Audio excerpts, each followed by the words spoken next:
This is Ajit Singh from Major Veers International School, Chika. Today we will do question corner, word corner, and grammar corner of chapter 3, The Fight for the Rights.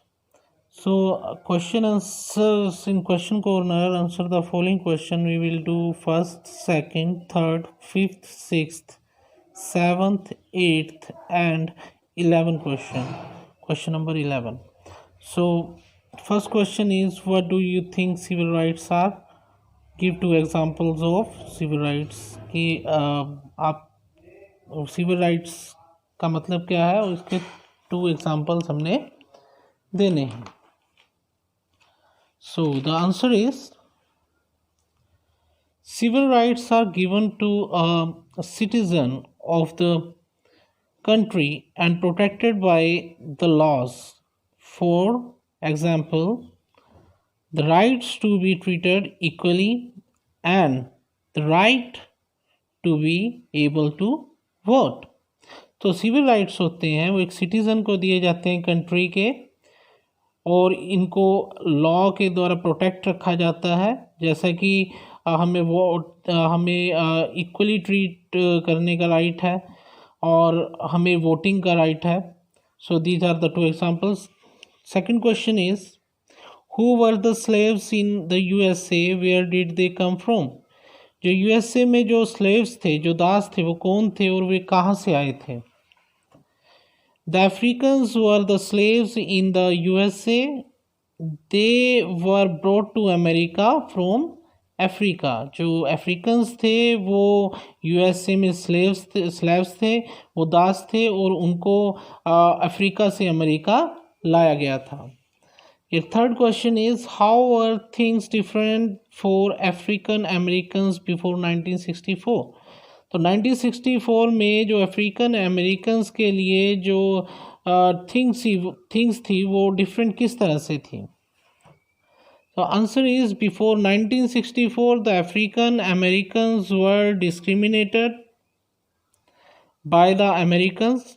1964 से पहले African Americans के साथ काफ़ी भेदभाव किया जाता था on the basis of their race, colour, religion, sex and national origin.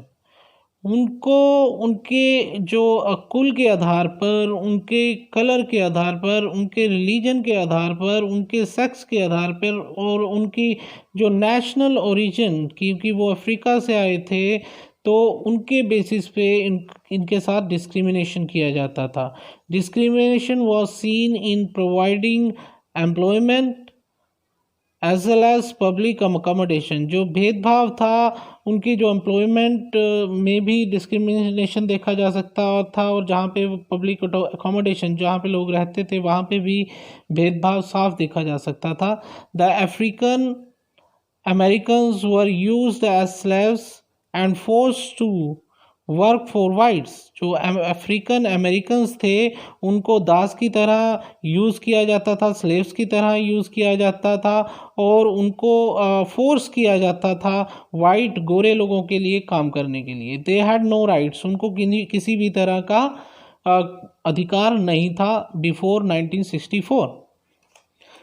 Now fourth question is, ना fifth question, how were the slaves treated?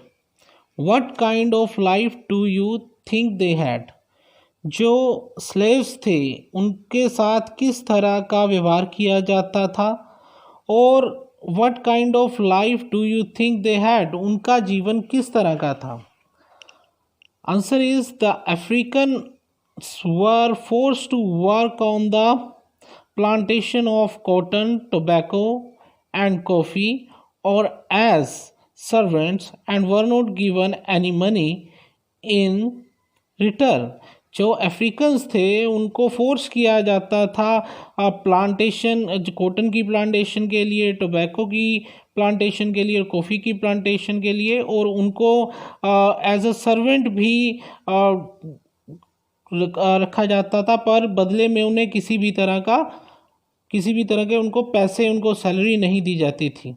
They were treated as personal property and the children of these slaves also passed on as slaves of the honours.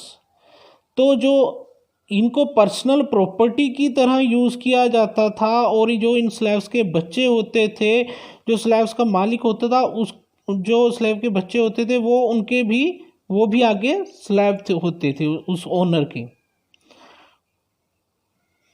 Sixth question is, why were the southern states not happy with the proclamation that freed the slaves?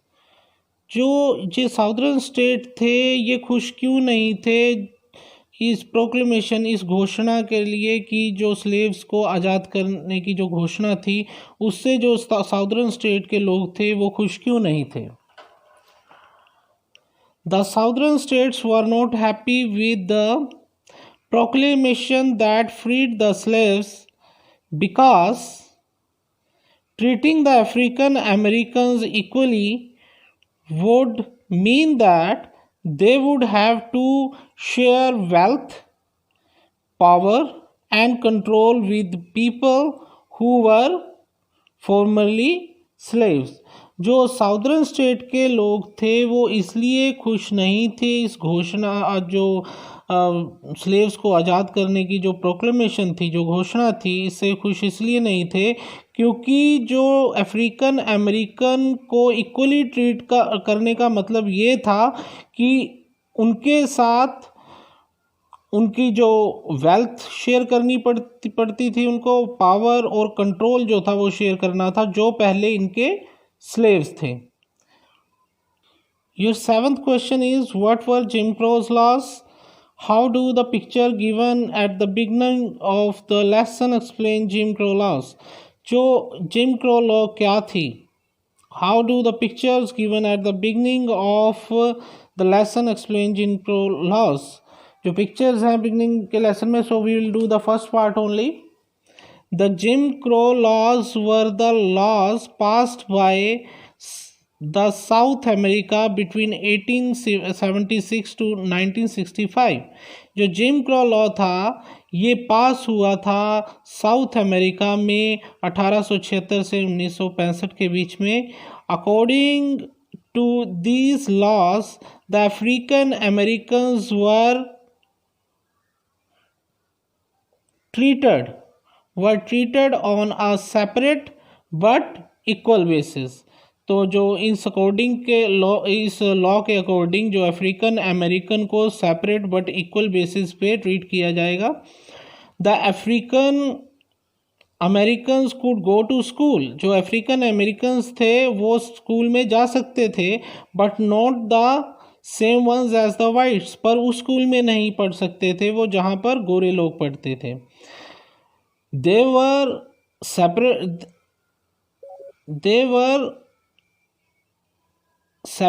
schools. There were separate schools for the African Americans. जो African Americans के लिए अलग से school थे। And their provisions were not good. जो उनके provisions थी और जो उनको सुविधाएं थी वो अच्छी नहीं थी। They read from hand me down books, वो यूज़ की हुई बुक्स पढ़ते थे। Had bad furniture, तो जो स्कूल में जो फर्नीचर था वो काफ़ी बैड कंडीशन का था। And no properly train teacher, और उनके जो टीचर्स थे वो भी प्रॉपरली ट्रेंड नहीं थे। Most of the restaurant didn't even allow African Americans to eat in the same place. जो अफ्रीकन अमेरिकन्स को कई जो ज़्यादातर जो रेस्टोरेंट थे वो अफ्रीकन अमेरिकन्स को उस जगह पर खाने के अलाउ नहीं करते थे जहाँ पर गोरे लोग खाते थे। They had separate movie theatre, उनके अलग से सेपरेट मूवी थिएटर थे, गेम रूम थे, लॉन्ड्री सर्विसेज थी, तो ये सब कुछ उनके लिए अलग थी। तो इसमें चैप्टर में मैंने बताया था, तो इसको सीग्रीगेशन भी कहते थे। 8th question is, what was the rule in the buses in southern state? So answer is, in the southern states the front part of the buses was reserved for the whites and the African Americans could only sit in the back rows. जो southern state में जो front part होता था buses का वो whites के लिए, गोरे लोगों के लिए रिजर्व होता था, और जो अफ्रीकन अमेरिकन सिर्फ जो बस की पीछे की सीट्स थी, पीछे की रोज होती थी, वहीं पे बैठ सकते थे।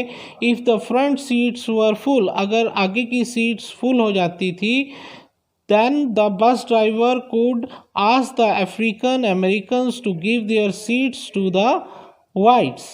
अगर आगे की सीट्स फुल हो जाती थी तो बस ड्राइवर जो था वो अफ्रीकन अमेरिकन्स को गोरे लोगों के लिए सीट छोड़ने के लिए कह सकता था। If the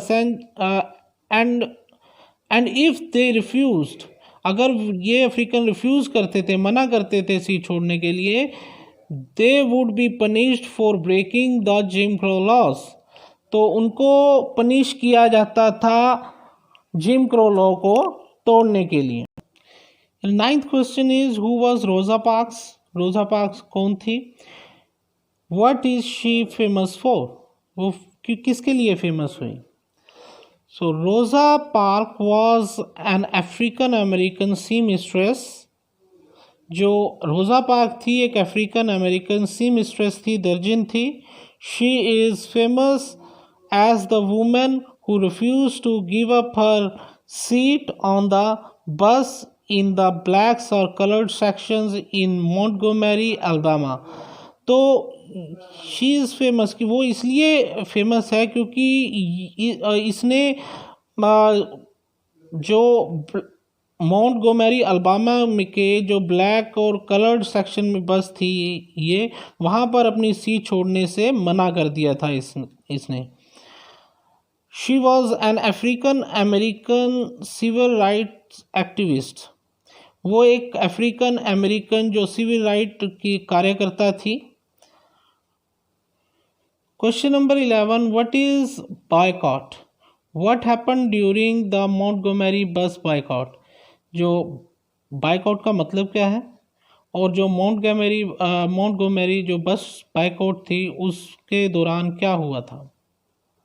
the answer is boycott means refusal to use a particular facility और थिंग्स। बायकॉट का मतलब होता है किसी पार्टिकुलर थिंग को या फैसिलिटी को यूज करने से मना कर देना। ड्यूरिंग मॉन्टगोमेरी बस boycott, the African American refused to use the buses unless the rules of the seating arrangements were changed, and until Americans were treated with the same courtesy as the white passengers or even hired as bus drivers। so जो Montgomery में जो boycott हुआ, इसमें जो African Americans थे उन्होंने buses को use करने से तब तक मना कर दिया जब तक उनको इक्वल राइट्स ना दिए जाएं, जो सीटिंग अरेंजमेंट जो था बसेस में वो चेंज ना किया जाए, और उनको भी उसी कर्टसी से, उसी इज्जत से ट्रीट किया जाए जैसा कि वाइट पैसेंजर्स को ट्रीट किया जाता है। तो these were the answers of the questions. Now will read about word corner, will read about British and American English. So in short मैं आपको बता देता हूँ कि पूरे वर्ल्ड में दो तरह की इंग्लिश बोली जाती है, एक होती है ब्रिटिश इंग्लिश और अमेरिकन इंग्लिश। इन दोनों इंग्लिश में डिफरेंस होता है, जैसे कि कुछ स्पेलिंग्स का और इवन कुछ वर्ड्स का भी डिफरेंट होता है। जैसे अगर अमेरिकन की बात करें तो अमेरिकन में कलर्ड को COLORED कलर्ड लिखा जाता है, और ब्रिटिश इंग्लिश में COLOURED ये लिखा जाता है कलर्ड का spelling. So but in India अगर हम बात करें, क्योंकि यहाँ पर ब्रिटिश रूल रहा 1947 तक, इसलिए इंडिया में भी जो ज़्यादातर इंग्लिश है वो ब्रिटिश इंग्लिश ही बोली जाती है। So difference in spelling, spelling में किस तरह से डिफरेंस होते हैं? जैसे ब्रिटिश में जो स्पेलिंग होते हैं, सेंटर के अगर स्पेलिंग कहें CENTRE, तो ये है ब्रिटिश स्पेलिंग सेंटर की।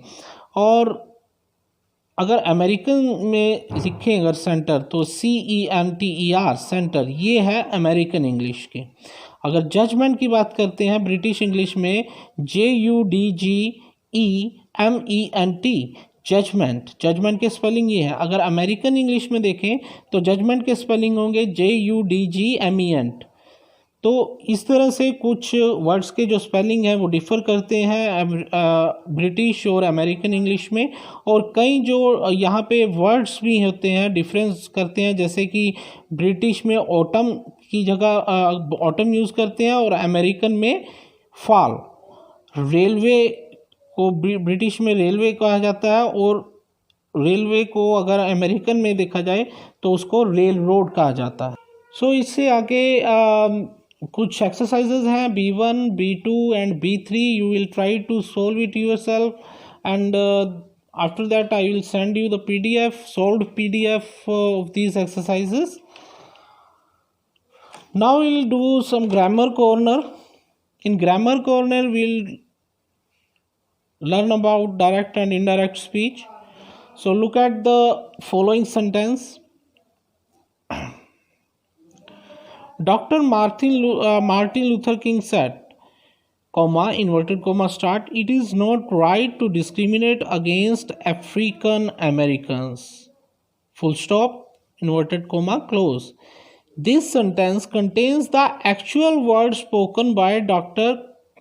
King, which are shown inside the inverted coma. जो ये इन्वर्टेड कोमा में जो ये वर्ड्स हैं ये किसने कहे हैं एग्जैक्टली, वो ये वर्ड्स किसने कहे हैं? मार्टिन लूथर किंग ने कहे हैं। When the actual words spoken by somebody are presented as such it is called direct speech. अगर एक्चुअल वर्ड्स को जो कोई बोलता है उस उन्हीं को हम प्रेजेंट करते हैं तो ऐसी स्पीच को हम क्या कहते हैं? इनडायरेक्ट स्पीच कहते हैं। Now look at the sentences below. Dr. Martin Luther King said that it was not right to discriminate against African Americans. अब यहाँ पर मार्टिन लूथर किंग्स के जो वर्ड्स हैं उनको एग्जैक्ट ना कहकर स्पीकर ने अपने वर्ड्स में यूज़ किए हैं। सो ऐसे जो सेंटेंस होते हैं उनको इनडायरेक्ट स्पीच कहते हैं। The same sentence is written as if the words of doctor King were being reported by someone else. जब कोई जैसे इस सेंटेंस में डॉक्टर किंग के जो वर्ड्स थे उन्होंने अपने वर्ड में यूज़ किए, जिसने भी ये कहे हैं। Doctor Martin Luther King said that it was not right to discriminate against African Americans. So इनको हम क्या कह देते हैं? इनडायरेक्ट स्पीच और reported speech. Direct speech can be converted into reported और इनडायरेक्ट स्पीच। जो डायरेक्ट स्पीच को रिपोर्टेड या इनडायरेक्ट स्पीच में हम चेंज कर सकते हैं। However while converting into indirect speech change will occur in pronouns, tenses, tense form, time expression and words indicating places. जब हम डायरेक्ट को इनडायरेक्ट स्पीच में चेंज करते हैं तो कुछ प्रोनाउंस में, कुछ टेंसेस में, कुछ टाइम एक्सप्रेशंस में, या फिर जो वर्ड्स हैं जो प्लेस को इंडिकेट करते हैं उनमें चेंज होते हैं। some rules for changing direct speech into indirect speech are given below. तो यहाँ पर पेज नंबर 26 में कुछ चेंजेस हैं वो दिए गए हैं, और ये जो चेंजेस हैं चेंजेस प्रोनाउन में है। जैसे अगर डायरेक्ट स्पीच में जो है आई वो शी या ही में चेंज होगा, माई हर और हिज में, वी दे में, और आर देयर में। जैसे Joy said I am the tallest boy in the class. So अगर हम इसको इनडायरेक्ट स्पीच में चेंज करेंगे तो जॉय सेड दैट आई जो है प्रोनाउन जो है वो किस में? ही में चेंज हो जाएगा। हालांकि ये जो प्रोनाउन है वो जब ये क्लासेस आपकी होंगी तब आपको पूरी थोरोली एक्सप्लेन किया जाएगा कि ये जो इसको कहते हैं हम रिपोर्टेड स्पीच, और ये है रिपोर्टिंग वर्ब। जब ये रिपोर्टिंग वर्ब का जो सब्जेक्ट होता है, जो नाउन या प्रोनाउन होता है, और जो रिपोर्टिंग वर्ब का सब्जेक्ट हो वो उसके अकॉर्डिंग चेंज होता है। तो Joy said that he was the tallest boy in the class. तो यहाँ पर आई जो है वो किस में चेंज हुआ, ही में। जैसे words expressing nearness in places और time are usually change into the words that expresses distance. जो डिस्टेंस को है वहाँ पे, जैसे अगर डायरेक्ट स्पीच में हियर है तो इनडायरेक्ट स्पीच में वो चेंज होकर देयर बन जाएगा, दिस है तो दैट बन जाएगा।